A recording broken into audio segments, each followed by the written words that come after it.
What's up, everyone? This is episode 109 of the Wax Museum podcast, where I talk about all things basketball cards from past to present to future. This is your host, Kyle, and as always, you guys can find me throughout the week on social media. My Instagram is at Wax Museum Podcast, and my Twitter is at Wax Museum PC. Speaking of social media, some of you might have seen that I was at a card show this past weekend. Several of you stopped by my table and said hello, so I want to thank you for doing that because it was nice to be able to meet some of you and to put a face to the username, or I guess this is the COVID era, so I should say half of a face to a name. And I also had several people bring some cards by just to show them to me. I always appreciate looking at rare pieces, even if I have no chance or no means to acquire them. So all in all, it made for a great weekend. Enough about this weekend, though. It's time to move on to today's show. I'm going to flip the order on you a little bit because my hobby headline and my main segment go hand in hand. So I'm going to start off with just one piece of mail. Then I'm going to talk about the youth tag fiasco from Panini Absolute. You might have seen some things about that this week. And finally, I'm going to talk a little bit about the dangers of an exclusive NBA license. And before you get to thinking too much about that last part, I want to add a bit of a disclaimer. I like a lot of Panini stuff. I have a ton of Panini cards in my collection. There are some things that they've done really well. However, in any industry where there's a monopoly, that company, if they're not careful and if they're not responsible, well, then that company runs the risk of heading down a dangerous course.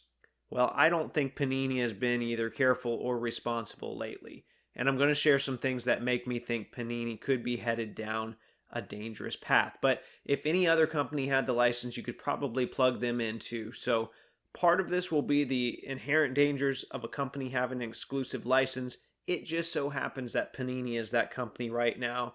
Just know my goal is not to bash Panini exclusively. No pun intended. You'll want to stay tuned for that. But first, I want to talk about some mail. I had a number of pieces show up in the last couple of weeks. I haven't had time to talk about very many of them. I'll try to do that in the coming weeks. Earlier this week, I uploaded a video on my YouTube that showcased a couple of surprise packages from Tyler Sports Guy and Vintage Pacers. I think that's definitely worth checking out. Just search Wax Museum Podcast and you'll find that. But I'm only going to talk about one piece on here today, and this was not something I set out to buy. That's what happens when you get a week off for spring break. But I was browsing eBay for lots, and I came across a lot of 2 slabbed cards from an antique store. And the title, it was descriptive enough, but it could have been better. It contained 2 signed PSA certified cards of Marvin Bad News Barnes. One of them was his 1975 Topps rookie, which I'll keep, and the other was his 1976 Topps base, which I'll try to move to cover the price of the lot. And if you don't know anything about Marvin Barnes, you absolutely have to check out the ESPN 30 for 30 called Free Spirits, because it focuses on the ABA Spirits of St. Louis. Yes, that was the actual name of the team. It was a play on Charles Lindbergh's famous plane, but there's some really good Marvin Barnes stuff in this documentary. And I think my favorite story involves him missing a flight for a game. I found the short version online from a newspaper called the Virginian Pilot, so I'm going to read it for you here real quick because I want you to get it straight from the source. So it says, after a particularly wild night in New York, he slept in and missed every night to where the Spirits were playing the Virginia Squires at Scope. So Barnes chartered his own plane and arrived at Scope just before the game, a woman on each arm, his companions from the previous evening, and a bag of McDonald's burgers in his hand. He opened his full-length mink coat to reveal his Spirits uniform. "Boys," he said, "game time is on time." Benched for the first quarter, Barnes finished with 43 points and 19 rebounds. Now, unfortunately, Marvin had quite a few struggles with drugs that really derailed his career, and it's hard telling what could have been, but I know Bob Costas was a St. Louis radio announcer, and he thinks that Marvin could have been an all-time great. Nonetheless, Barnes passed away in 2014, and as far as I know, he doesn't have any certified pack-pulled autographs. I'd rather have the signed rookie anyway, so now I own something of one of the sport's more interesting characters of the 70s, and there were quite a few back then. All right, moving on to my hobby headline for this week, and a rookie set that I definitely won't be buying. That's Panini Absolute Memorabilia. And earlier in the season, I talked a little about this year's hoop set and the new wording on the back of the rookie relics. It concerned me a little bit, but I was hoping it was just semantics and Panini was being cautious. Well, as more info and more products have come out, I realize it's probably a bit more than semantics. Enter Absolute Memorabilia. As you'll see here in a moment, the name of the set is a bit ironic these days. So I would actually tweak it a little bit and call it Panini Absolution. And some of you might be familiar with that term. I guess it's more of a theological term, but it basically means the formal release from guilt or obligation. In other words, Panini doesn't want to be held responsible for their cardboard sins in 2020-21 products. And here's what I mean. If you look at the rookie memorabilia cards, be it hats, pieces of basketballs, jerseys, patches, whatever, the back of the card says, the enclosed officially licensed material is not associated with any specific player, game, or event. And this is the same as with hoops. Now, on the other hand, veteran relics say, the enclosed, game-worn, used material is guaranteed by Panini America Incorporated. So that tells us they're differentiating stuff here, so we know what specifically is game-worn.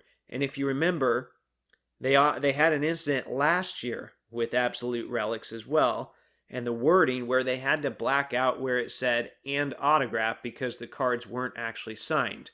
So let me emphasize here, they are paying attention to what the back of the cards say.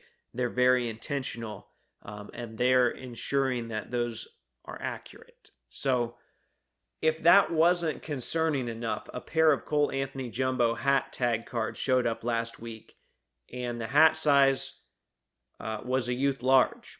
I don't personally own any youth hats, but my first thought was, that's not going to fit Cole. There's no way that that's even player worn. Now, I don't have any way to verify what size hat he wore. I tweeted him, no response. I actually watched some draft night footage at his house to see if I could see a tag on the hat as they were handing it to him. I couldn't, but you might be able to see where I'm going with this. And I know it's dangerous to assume something is happening when you don't see it firsthand. I want you to know today, I'm not being careless about this at all. I exhausted every source that I possibly could. And without actually being there, I still feel pretty confident that the evidence speaks for itself. Cole Anthony is not possessing or wearing or owning these hats in any capacity. So for example, let's look at the evidence. I assume that this hat would never fit on his head, but I still sought out a sizing chart so I could get a rough idea of how big it actually was. There are different styles of new era hats. According to the jumbo tags I've seen, Panini used a style of hat called the 940, and I found a sizing chart. A 940 youth size hat on the larger end appears to be somewhere between 21 and 22 inches. And for those of you that wear fitted hats, that's like a 6 3/4 or a 7. Well, I don't have a very large head, and I don't have any hair really that's going to take up more space in that hat, and I'm still a bigger size than that. I think it's safe to assume that a professional athlete with a lot of hair is going to need a bigger size as well. And I'm not the only one that thinks that. I reached out to 2 contacts I have in the industry. I'm not going to name them on here, but they're very much in the know on what usually takes place at Panini. And here's what they had to say when I asked them about the likelihood of Cole Anthony wearing a stack of youth hats for Panini. The first person said, "My issue with this card is that he definitely isn't a youth size hat, and these materials are not worn, issued, tried on, or anything." Okay, so remember now, this is just an opinion, but it's a very informed one at that. I got a little lengthier of a response from person number 2. He said, "I think for this year, it's probably not likely the players wore anything. In normal years, they have a rookie photo shoot in August, and they get the rookies to try on gear. Because of COVID, the NBA has not allowed access to the player to any partners. I assume all of that stuff this year has not been worn or touched by the players. However, they may have sent the items to the players to try on when they sent the card stickers to the players to be signed. Sorry, man, I cannot say 100%, but my guess would be that they have not worn them. So like I said, I value the opinions of both of these people. On top of that, then, we saw a Justin Herbert card in football that had some sort of a tag that said women's right on it. I mean, it used to be that all rookies would wear a giant jersey or in some cases even pile them on all at once. You know, we've all seen that famous picture of Mark Ingram at an old Topps event. He's got to be wearing at least 10 jerseys in that photo. But even with Panini's basketball rookies, you'd see 5X and 6X tags, and from little guys like Joe Young, because they're trying to get as many jerseys on that player as they can, as big of jerseys as that on that player as they can, so they can use all that material throughout the course of the year. Well, now it looks like they're just going with whatever materials they can find for cheap, because the players aren't actually wearing them. So including stuff that these athletes could not reasonably fit into. So I guess now these cards are more akin to little manufactured artwork pieces with random relics. I saw the Herbert example. I mentioned that earlier, but I saw it a week or two ago and it didn't bother me, so I didn't really mention it on a previous episode. It didn't bother me because A, it's football, and B, we've seen so many shenanigans in football that we've just come to expect it. Between the Kaepernick patches they mislabeled as game worn, the Mitchell and Ness tags, and using game worn, player worn for longtime veterans like Phillip Rivers, you could say that their football relic history has been a comedy of errors.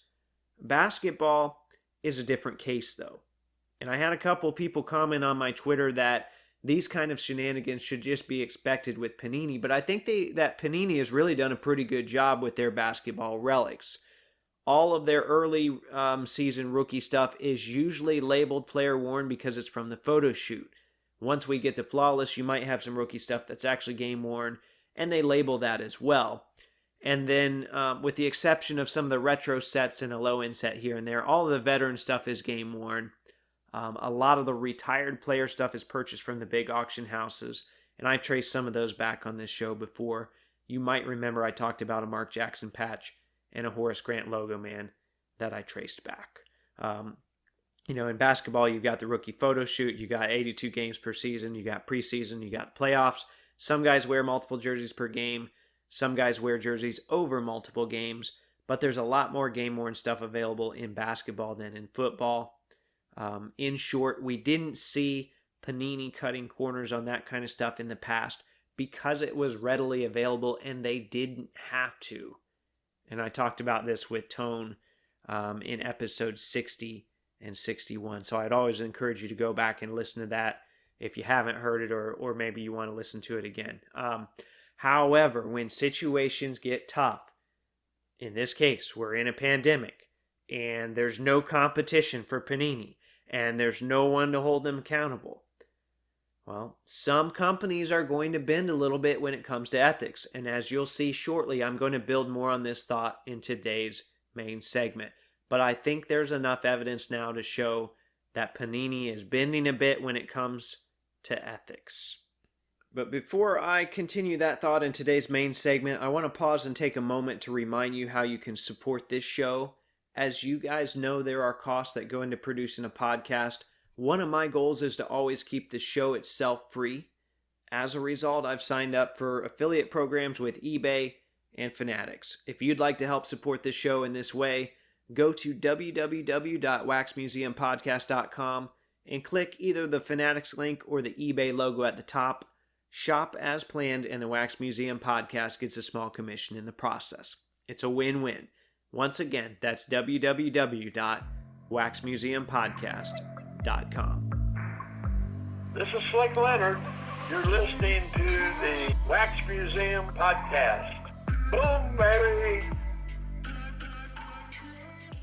Okay, so today's main segment is an idea I've been kicking around for a while now. I actually had this queued up for episode 79 and something else came up. Well, the absolute hat fiasco more or less forced my hand. Because Panini is showing us firsthand the dangers of when a card company holds an exclusive license, and I'd like to try and lay all of that out for you today. I want to talk about how we got to an exclusive. I'm going to talk about how Panini has, at times, been irresponsible with their license, and I want to touch on how that affects NBA cards going forward. So, real quick, I know I covered this in episode 1 and in episode 54, but how did we get to an exclusive license? This is still a question that I see all the time, be it on social media, blowout forums, Reddit, wherever. I'm not going to go through it in detail, but here's an abbreviated timeline. So the card market in the 2000s was not great, right? We started the decade with Fleer, Upper Deck, and Topps. Well, eventually Fleer went bankrupt, and Upper Deck bought a lot of their assets. So that left us then with two. In 2008, Topps and Upper Deck were entering the final year of their agreement with the NBA. At the same time, Panini, who really was more of an international sticker brand, they approached the league and they indicated that they were interested in getting into basketball as well. Now, the story from the NBA side is that the NBA, Topps, and Upper Deck all agreed that an exclusive was probably the best idea moving forward. But, like I said, that's the NBA side. Everyone involved has their own version. I'm wondering if Panini's bid wasn't so big that the other companies knew they couldn't compete. And when I read the statement from Topps, that's the impression that I get. Because they said, we've had a strong relationship with the NBA, but the deal they made with Panini does not make economic sense for Topps. It may be great for the NBA, but the value wasn't there for us, and we've decided to invest elsewhere for the time being. Okay, so that was Topps' version. Now, here's Upper Deck's version. While Upper Deck is disappointed with the NBA's decision to grant exclusive trading card rights to a new licensee, they are reinforcing their commitment to producing the highest quality, most innovative, and value-rich basketball products. Okay, so in short, I think the NBA preferred to deal with one company, and Panini put up, which at the time, what was an insane amount of money to make a run at the license. So Panini signed that exclusive in January of 2009, and then they turned around in March, and they bought Donruss to form Panini America. So Upper Deck and Topps were left to ride the rest of their contract out all the way through the end of the 2009 calendar year. They had a large inventory of game-worn items to choose from, and they made a pretty crazy run of products on their way out. You might remember the run of 900-something Logo Man patches I talked about on a recent episode. It was nuts. Okay, now that that's out of the way, I want to give some examples of Panini mishandling its license. And I'm not even going to detail distribution. Just know that's another major issue. I've talked about it before. I'm sure I'll talk about it again. But the bottom line is it's very hard for people that want products to get products. Some of it's demand.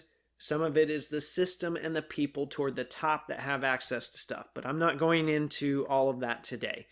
Instead, I want to talk about 5 other areas that I feel like Panini has really botched over time.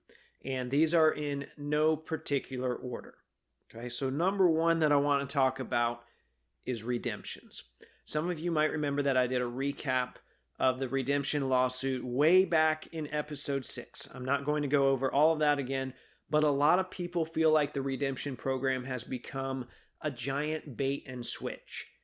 And, the situation kind of looks like this. Panini promises that certain athletes are going to sign. They don't, or they take forever. Panini tries to put the onus on the athlete, but then they continue to put those same athletes in their products and sometimes even feature them on the mock-ups on the sell sheets, despite the prior issues. Then they've decided to put expiration dates on redemptions, but they still marketed the old boxes with the expired redemptions. And then they want to offer you half the value of those when you're trying to redeem them, or they've replaced them with points, which, it used to be it was hard to get a good value for your points, or it wasn't, similar value. It was just a big mess. I'm not going to say the situation's much better now. That's the short version. Okay, go back and listen to episode 6 if you want to find out more. But I'm going to move on to another area that I feel Panini has botched over time. and that is allowing quality products to slowly waste away. When National Treasures basketball first came out, and this is the 2009 season, it was a big deal. This was a legacy brand from playoff. And keep in mind, Panini, they didn't have a real basketball card history that they could, partner with their new license. So they had to use an existing brand that maybe they had had in other sports. So National Treasures was already kind of a big deal, and this was a legacy brand. So they were carrying that over to the basketball set. It was their highest end set, and it was pitched that way. They had on-card Kobe autos, which was a big deal, and for several years this continued to be a pretty good product. Fast forward to today, and I'm not saying that there's not good cards in there, but it's primarily two things.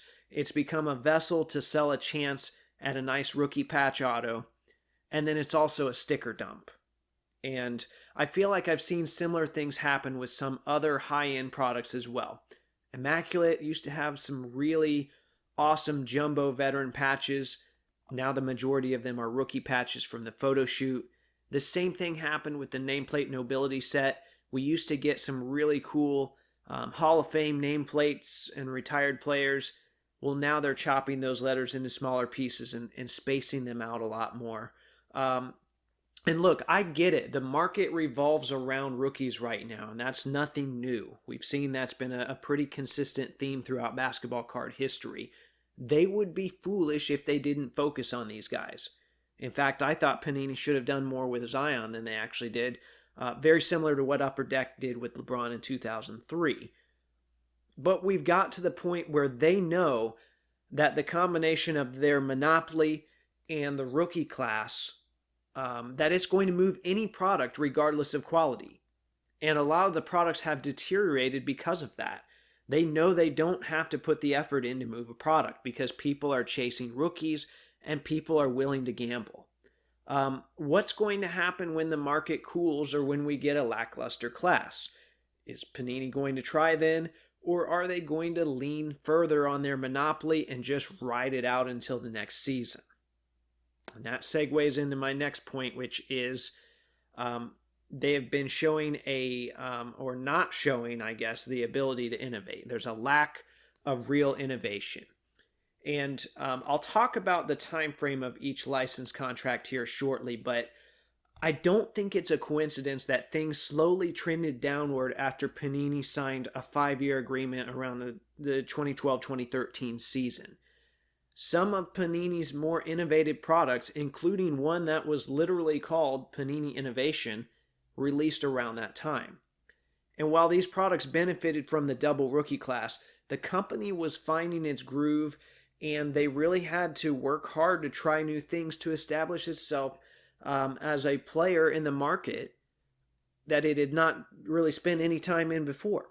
And we got a lot of cool stuff as a result. We got laser cut cards, we got stained glass, we got dual relics that rotated on a spinner in the card. We had cards with fuzzy pictures of headbands. We had cards that showcase starting lineups. It's all a lot of really cool stuff. That's just scratching the surface. And in my opinion, the driving force behind this was because, one, it wasn't a given that they were going to move basketball cards all that well. They actually had to work at it. And number two, it probably also wasn't a given that Panini was just going, that the NBA was just going to hand Panini a license again. In other words, they tried because they had to. And I don't feel like we're getting that same kind of effort and that same kind of energy today. Even when Upper Deck signed Ben Simmons around 2016, I believe it was the summer or June of 2016, I don't think Panini ever saw that as much of a threat. I don't remember them looking for any real creative solutions. They just doubled down on diamond cards and got lucky that Silver Prism took off. Their legacy increased, their branding increased because they were the only real game in town. That NBA license is valuable. People put a high value on that. And it's one of the reasons, they're the only game in town. That's why I own a lot of Panini stuff. And some of it is good, but that's why I own a lot of stuff mainly. People tell me that I should only buy older stuff. Well, guess what? I'm a team collector. I want stuff from the new guys too. Okay, the next thing that I want to touch on is one that is particularly important to me, and that is their carelessness toward game dated and historical materials. And there used to be a pretty good sized offering of game dated materials on the market. Off the top of my head, we had Innovation Statline, we had Preferred Statline booklets, we had Court King's Performance Art, we had Immaculate Special Events materials, and then, of course, some of the NBA Finals stuff, which I'll talk about in a little bit. There's something special about obtaining a memorabilia card, having the stats and a picture from that game on the card, and being able to look that video up online and see that clip in action. And, Topps and MLB, we're talking current, have done a great job with this. A lot of the nicer pieces have a little MLB hologram that you can search online and it will give you information about the relic.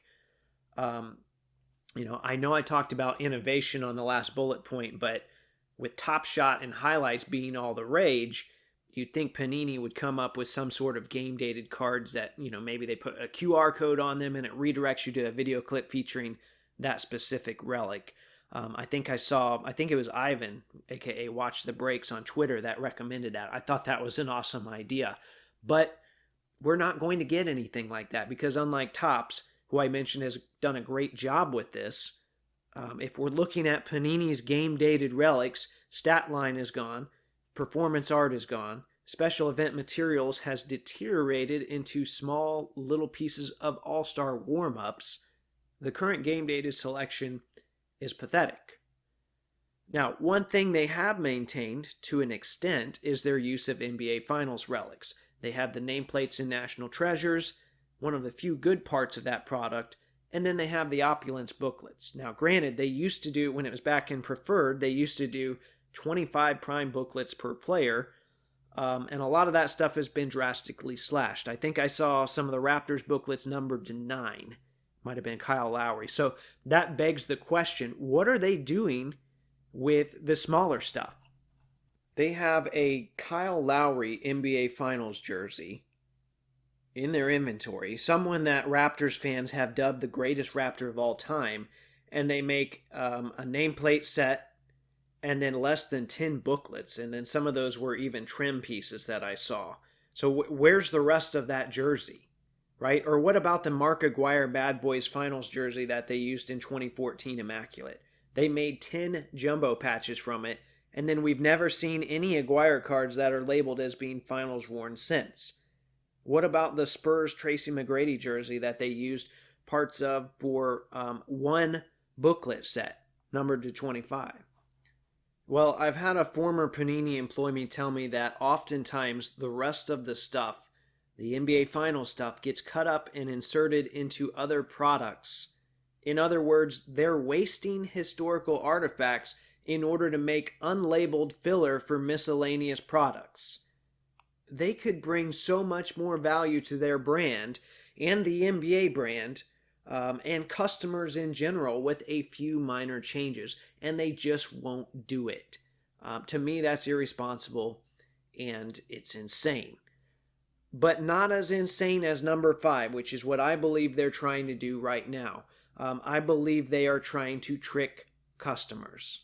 I know that's a pretty serious accusation, but I really do believe that's what's happening here. And this goes back to the Cole Anthony situation that I talked about at the top of the show. And unfortunately, it's these kind of shenanigans that erode consumers' trust in any memorabilia cards from the last couple decades. I still have people tell me they don't trust memorabilia cards today. And then when I ask them why, what does it stem from? It's incidents that happened long before Panini America existed. So Panini is paying the price for the relic incidents that have happened in the past with other companies. And likewise, any company in the future is going to run into the same thing. What Panini is doing now will follow them into the future. So if I work for the NBA, that concerns me. And I want to go back to this Cole Anthony thing one more time, though, because when I posted about this on Twitter, someone suggested that someone should file a class action suit against them. Well, the problem here comes back to that whole absolution thing. The new wording on the back of the card absolves them of all legal issues with putting random, unworn jerseys in their cards. Technically, it's not illegal. But ethically, is it right to slip this stuff into an established set called Absolute Memorabilia? A set that's been known to have player-worn stuff in it for years. That's the whole basis of the set. A set that has already developed that reputation. They're clearly trying to trick customers here. It's legal, yet sleazy. No one is forcing you to make memorabilia cards during a global pandemic, and especially not a product that revolves around them. And all of this makes me think of that Jeff Goldblum line in Jurassic Park, where he says, "Your scientists were so preoccupied with whether or not they could, they didn't stop to think if they should." All right. Well, there you have it. Those 5 points I just went through involved Panini, but in the bigger picture, they're indicative of what could happen when you give any company an exclusive license. And I know I just got through a long list of concerns about Panini. I also know that it benefits the NBA in some ways to deal with them. They really played up the global element, but Panini does have a lot of experience there. And I also figure that working with a single company is a lot easier than going back and forth with 2 or 3. But I don't think monopolies are good in general, and especially not in the card world. Incidentally, a lot of people suspect that the current license expires in 2022, which is next year, of course. The card climate is a lot different now than it used to be. If the NBA is willing to move back to multiple licenses, I think now is as good a time as any. As you guys know, even the big chains can't manage to keep cards in stock. I think the demand is most certainly there. Both Topps and Upper Deck have shown a willingness to dip their toes back into the basketball waters. Topps had a Chrome set they were trying to put out. They've had basketball players in Ginter as well. And then, of course, Upper Deck has had Supreme Hardcourt and Goodwin and a number of memorabilia products. Not to mention they still have the rights to a couple of guys named Michael Jordan and LeBron James. And, I've been thinking a lot about this over the last year. And back in September, I actually reached out to Topps and Upper Deck to see if they could point me to someone in marketing at the NBA. Well, I got crickets. From there, I did a deep dive on Google and discovered someone named Kate Javeri, who is the CMO. I couldn't find any contact info for her, but I did find her on Twitter. I tagged her in a simple post and said I was trying to DM her. She followed me, I sent a DM, and I never heard back. Another name I'd like to get in touch with is Lisa Goldberg. I know she's the VP of licensing at the NBA and deals quite a bit with memorabilia and trading cards. If any of you have any connection to her, please reach out. I'd love to be able to chat with her at some point. I don't want them to be fooled by the numbers right now. Panini, yes, they're making money, but no, they don't seem all that concerned about longevity. Now, I don't expect to be able to reach out to someone and everything is magically changed. I'm more realistic than that. I'm a nobody that happens to really like cards. But I also think when a company starts to cross moral boundaries, it would be nice to get into the ear of someone that's in charge. Especially now that we're getting closer and closer to the end of this current licensing agreement. Well, maybe there was something I said today that resonated with you. Maybe you've been thinking some of these thoughts. Maybe, you're very happy with an exclusive license. Or maybe there were some other concerns that I neglected to address. Feel free to reach out to me on social media. You can find me on Instagram under the handle @WaxMuseumPodcast. I'm also on Twitter under @WaxMuseumPC. If you enjoyed today's episode, I encourage you to support the show by doing all of your eBay purchasing through the link on my site. This is very simple. Before you go to purchase or bid on an item, go to www.waxmuseumpodcast.com. There's a big eBay logo at the top. Click that and it should give me a small percentage of whatever you purchase in the 24 hours that follow that click. It's a simple way to support the show, but if multiple people do it, it really helps me out. Once again, that's www.waxmuseumpodcast.com. In the meantime, if you like the content I'm providing, please subscribe, rate, and review on iTunes, Spotify, or Google Podcast. Hit up the Podbean site for a link to the merch store. Tag Taco Bell and let them know they can pay me in burritos. And until next time, this is the Wax Museum Podcast.